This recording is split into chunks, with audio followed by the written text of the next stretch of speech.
जानते हो कुत्ते दो किस्म के होते हैं, एक पालतू कुत्ता, एक आवारा कुत्ता। पालतू कुत्ता को कल्बे मुअल्लम कहते हैं, आवारा कुत्ता को कल्बे गैर मुअल्लम कहते हैं।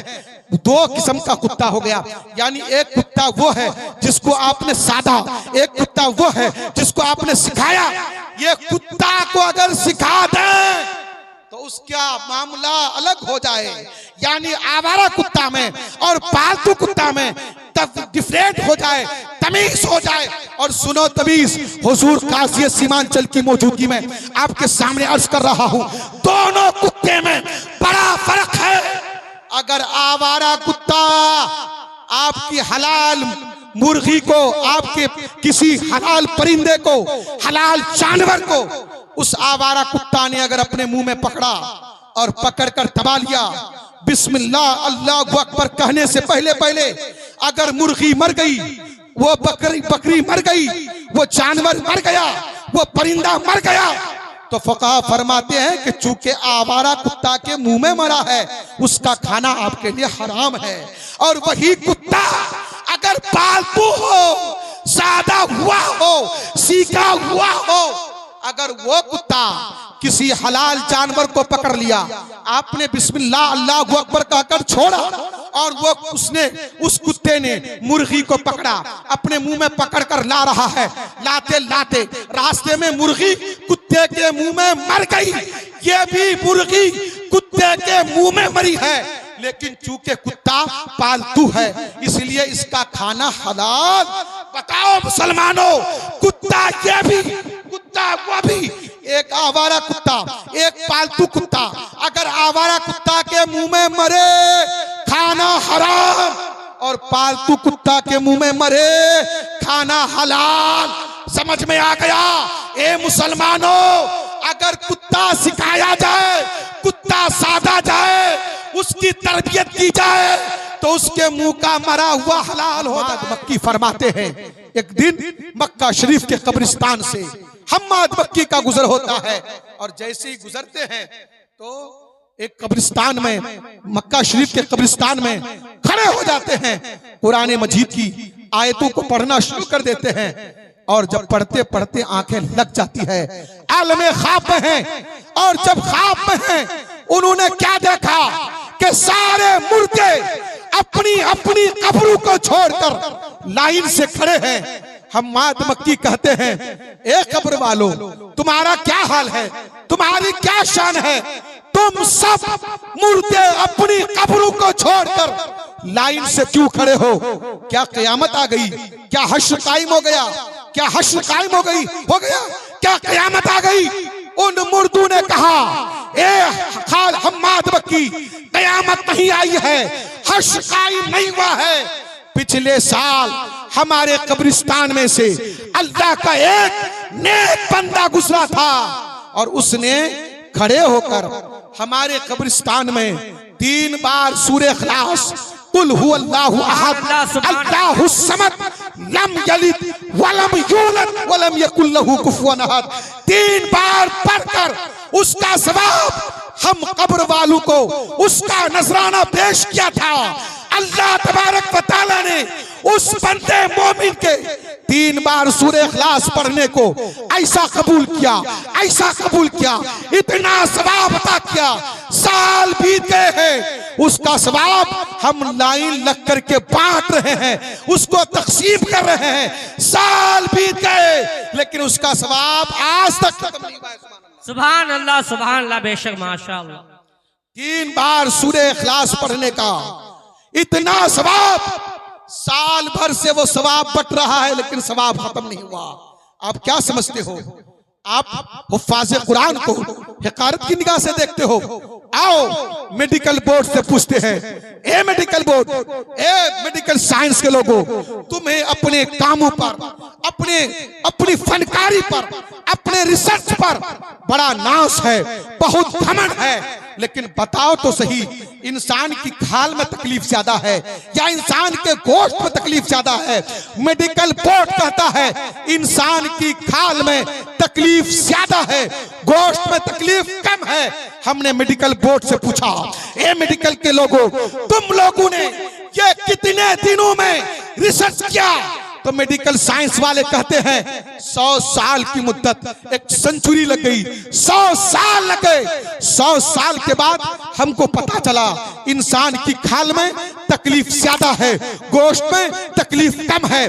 हमने कहा कैसी बात करते हो, जो सवाल का जवाब तुम 100 साल में दिए हो, आओ कुरान के दामन में हाफिज कारी गुलाम मुरसलीन साहब से कहो कुरान मजीद पढ़ें। कुरान मजीद का 5वां पारा है, रब इरशाद फरमाता है कुल्लमा नदजत जुलूदुहुम बदलनाहुम जुलूदन गैरा लियसूकुल अज़ाब। जब जब जहन्नमियों की जहन्नम में खाल चलेगी, परवरदिगार आलम उसकी खाल बदलेगा, उसके आसाब नहीं बदलेगा, उसके गोश्त नहीं बदलेगा, उसकी हड्डियां नहीं बदलेगा, उसके रगू को नहीं बदलेगा।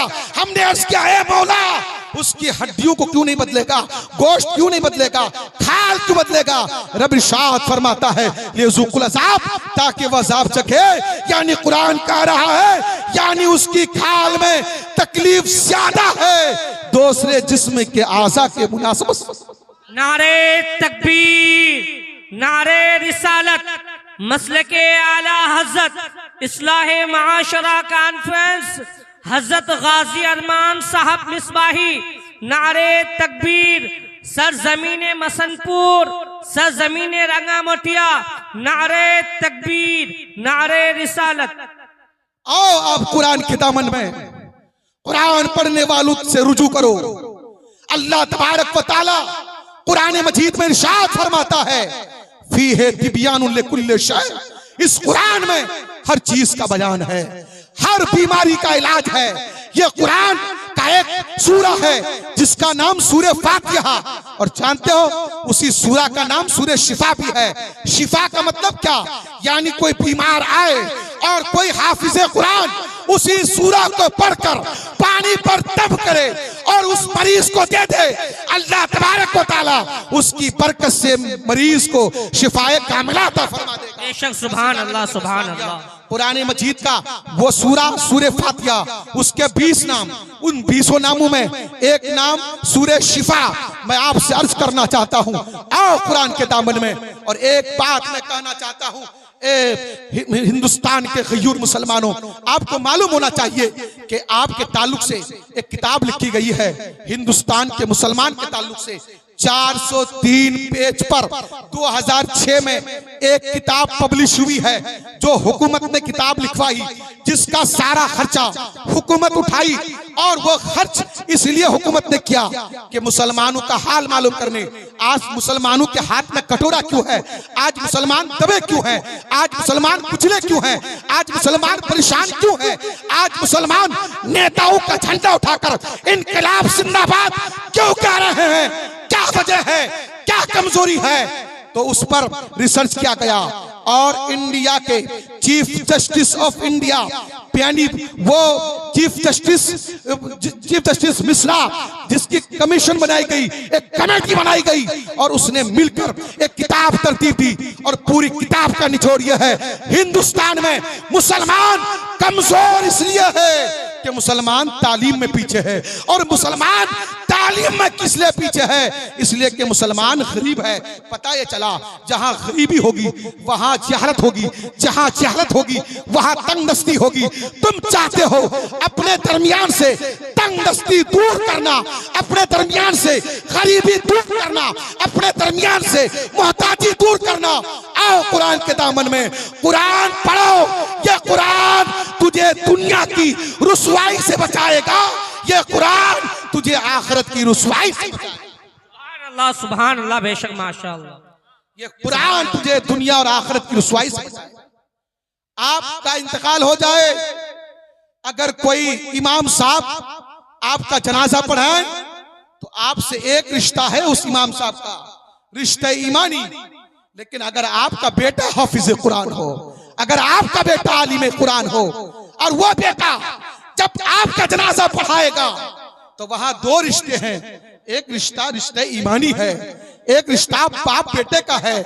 यानी ये 2 रिश्ते लेकर जब बेटा बाप का जनाजा पढ़ाएगा, बारगाह खुदाबंदी में अर्ज करेगा, ए मौला ये लाख गुनहगार सही, लाख सियाहकार सही, लाख खताकार सही, लेकिन ए मौला ये तेरा बंदा है, मेरे वालिद हैं, ए मेरे मौला इसकी खताओं को न देख, इसकी लफ्ज़ों को न देख, इसकी इश्यारों को न देख, ए मौला ये मेरे वालिद हैं, ए परवरदिगार इसका बेटा हाफिज़े कुरान है, उसका बेटा आलिम कुरान है, ए मौला इस सदका को कबूल फरमा ले। रब्बे जुल जलाल की बारगाह में जब बेटा जनाजा पढ़ाएगा, दुआ करेगा, गिड़गिड़ाएगा, अल्लाह तबारक व तआला उसकी बरकत से उस पाप की खताओं को माफ फरमा देगा। इसीलिए कुछ करो ना करो, अपने बेटे को अपना जनाजा पढ़ाने के लायक बनाओ। मैं ये नहीं कहता अपने बच्चे को डॉक्टर न बनाओ, बनाओ, आज वक्त की जरूरत है। अपने बच्चे को इंजीनियर बनाओ, वक्त की जरूरत है।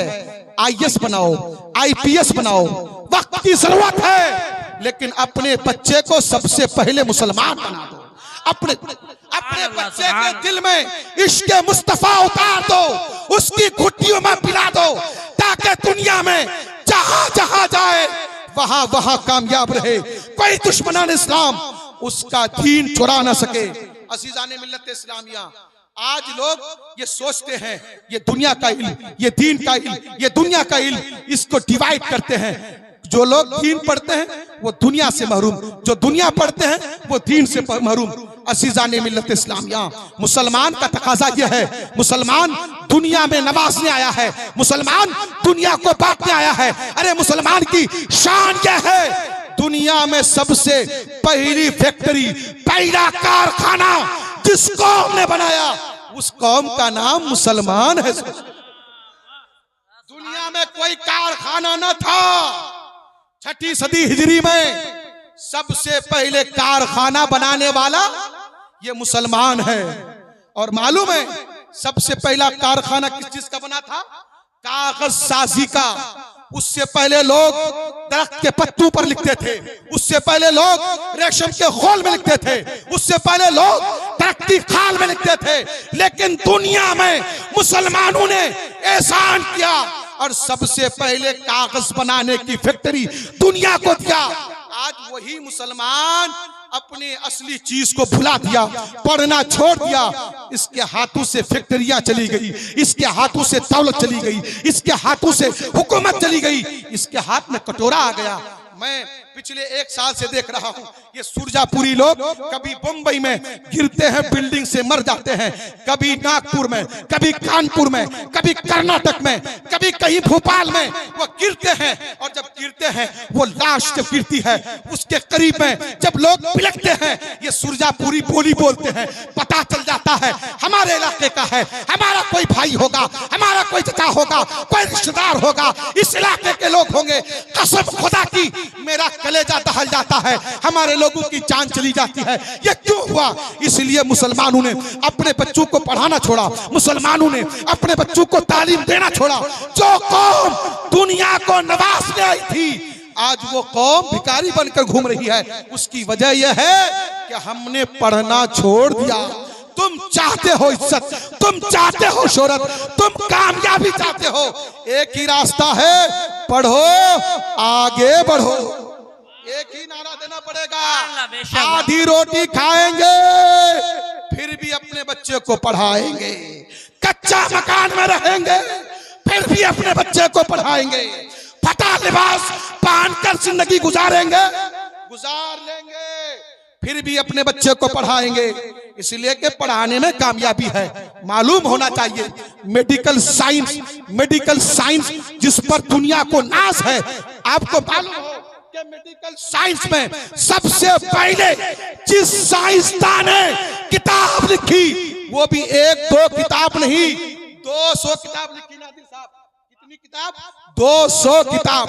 सबसे पहले जिस साइंसदान ने लिखी उस साइंसदान का नाम अबू बकर ज़करिया राज़ी है। सुभान अल्लाह। अबू बकर ज़करिया राज़ी जिसने 200 किताबें लिखी, वो भी मेडिकल साइंस में लिखी।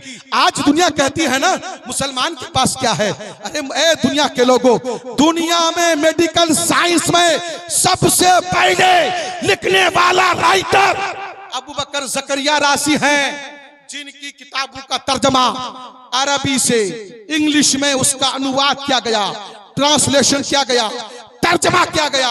हमारा सारा जखीरा अरबी से इंग्लिश में कन्वर्ट किया गया और हम हाथ में हाथ देकर धरे बैठे रह गए। आपको मालूम होना चाहिए, अरस्तु को आप जानते हो, इब्ने सीना को जानते हो। इब्ने सीना, उनको आज यहूदी ने अवेसीना कर दिया, उनका नाम चेंज कर दिया। इब्ने सीना मुसलमान, उसने 20 जिल्दों में एक किताब लिखी है मेडिकल साइंस में, जिसका नाम है किताबुश शिफा। सुभान अल्लाह, सुभान अल्लाह। लोगों ने उसका नाम चेंज कर दिया, अवेसीना कर दिया।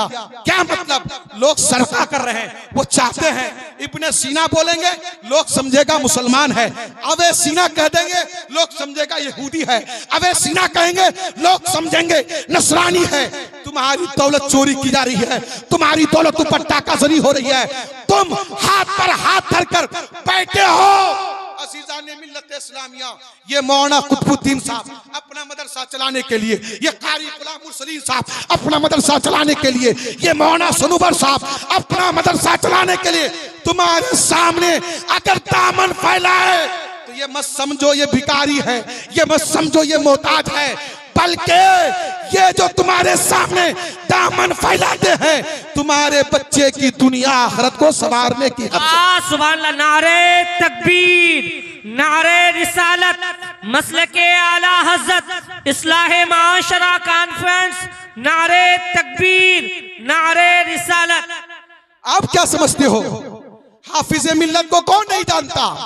हाफिज मिल्लत कोई बड़ी साथ का बेटा नहीं है, हाफिज मिल्लत कोई सैयद के बेटे नहीं है, हाफिज मिल्लत किसी शायख के बेटे नहीं है, हाफिज मिल्लत कोई पठान के बेटे नहीं है। अजी हाफिज मिल्लत अंसारी के बेटे हैं। हाफिज मिल्लत के वालिद का साया उठ चुका था, बाप का इंतकाल हो गया था। हाफिज मिल्लत, हाफिज जी दिन में पढ़ते थे जामिया नईमिया में, और रात में चूंकि बाप का साया नहीं था, यतीम थे, रात में साड़ी बुनते थे, रात में मजदूरी करते थे, घर वालों की भरण पोषण के लिए खिदमत करते थे।